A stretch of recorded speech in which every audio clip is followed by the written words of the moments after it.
Faites défiler 10 Chinois, puis vous ne savez pas lequel c'est. Hein?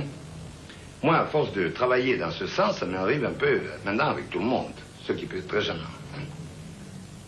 C'est-à-dire que chacun devient tout le monde. Chacun devient tout le monde, oui. Tout en restant particulier. Mais le particulier devient un inconnu. Enfin, ça devient une espèce de... J'ai l'impression qu'on s'embrouille dans une espèce de... Qu'est-ce qu'on peut dire? De spirale. D'ailleurs, quand on passe d'un de vos dessins à un autre, on a la curieuse impression de ne pas avoir quitté le premier dessin. On a l'impression que tout ça communique. Ben, c'est toujours le même. C'est toujours le même. C'est toujours le même. Donc, je pourrais très bien passer toute ma vie, enfin, avoir le même modèle tous les jours et ne voir que la même personne. Hein? Ce que j'ai fait d'ailleurs à plusieurs reprises. Mon frère, il me posait tous les jours de 35 à 40. Tous les jours, tous les jours. Le modèle en même temps. Hein? Il y a un ami qui me posait pendant 3 ans, tous les étés, toute la journée. C'est-à-dire, je ne voyais que lui. Et j'ai un modèle qui me pose le soir, que vous avez vu là, qui me pose maintenant depuis 2 ans et demi, régulièrement. Il est là à 9 h, jusqu'à minuit, 1 h. Je crois, en 2 ans, il y a eu peut-être 4 soirs ou 5 où on n'a pas travaillé. Mais je ne fais que commencer. C'est comme si la réalité était cachée sous des rideaux, hein, que vous enlevez peu à peu, non? Il y en a toujours un autre. C'est comme un oignon qu'on épluche. Exactement. Et on n'arrive jamais à la... Qu'est-ce qu'on peut dire? Au corps de l'oignon. Au cœur de l'oignon. Jamais. Nous en étions là de notre dialogue avec Giacometti lorsque nous eûmes la possibilité de partir pour Zurich et de voir dans le musée de cette ville une des plus belles expositions de ses œuvres. Là, soudain, il fallait se taire et voir, s'approcher et confronter les formes de sa sculpture aux souvenirs très vifs que nous gardions de ses confidences.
Giacometti, la dernière fois que nous nous sommes rencontrés à Paris, vous étiez en train de fabriquer la sculpture.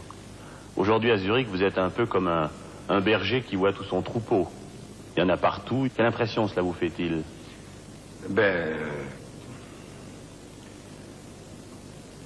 Hier, en revoyant l'exposition, je trouvais tout ça très très joli. Momentanément, en tout cas. Trop beau. Alors ça m'inquiète un peu. Et pourquoi donc? Parce que si vraiment je resterais aussi content que j'étais hier, ça voudrait dire en contradiction avec ce que je pense en général, non? Ou que je n'ai plus de jugement critique, ou que je suis tombé en tel état, hein, qu'il ne me reste plus rien à faire. Ben, c'est un peu quand même toute votre vie là que vous voyez en une salle. Ben oui, mais c'est... Enfin, d'une certaine manière, ça n'a pas commencé. D'une certaine manière, ça n'a pas encore commencé. Phrase énigmatique pour qui regarde une si grande profusion d'œuvres, modestie, pessimisme, humour, peut-être les trois à la fois. Historiquement, chronologiquement, feuilletant le catalogue, nous savions que ces sculptures-là, par exemple, elles nous ramenaient à l'époque surréaliste de Giacometti. Peu de temps après son arrivée dans les heures chaudes du Montparnasse des années 1920-1925. Quand je suis arrivé, c'était au fond la fin. Et puis en plus, pour un étranger, il n'y a rien plus difficile que d'entrer en contact avec des Français, n'est-ce pas? C'est un mur. Je suis arrivé à Paris, j'ai connu ce qui était la Grande Chaumière, c'est-à-dire c'était uniquement des étrangers, sauf un Français. Hein? D'ailleurs, on voyait très peu. Et j'étais jusqu'à vers 30 sans connaître un Français. Hein? Oui, 28, 27, 28 et encore. Hein? C'est comme un mur. Alors, on est un peu là, tout en étant comme dans un parquet ailleurs, non? Alors j'ai commencé par voir des Yougoslaves, parce qu'ils travaillaient ensemble à la Grande Chaumière, après des Suédois, enfin j'ai vu, sans avoir tellement de contacts. En fait, je me sentais très seul. Hein? Je ne me plaignais pas, c'était très agréable. Et puis quand j'ai connu, par ce que je faisais, j'ai connu Masson à une exposition, le jour même, j'ai connu une bonne partie de mes amis qui sont encore aujourd'hui. C'est-à-dire Masson, Bataille, Léris, Desnos et Queneau et beaucoup d'autres. N'est-ce pas? Et du coup, c'est comme si j'avais toujours été là. N'est-ce pas? Au fond, même la vie avec les gens d'ici, ça commençait autour de 28, 30, n'est-ce pas? C'était l'épopée surréaliste, ça. C'était déjà la fin.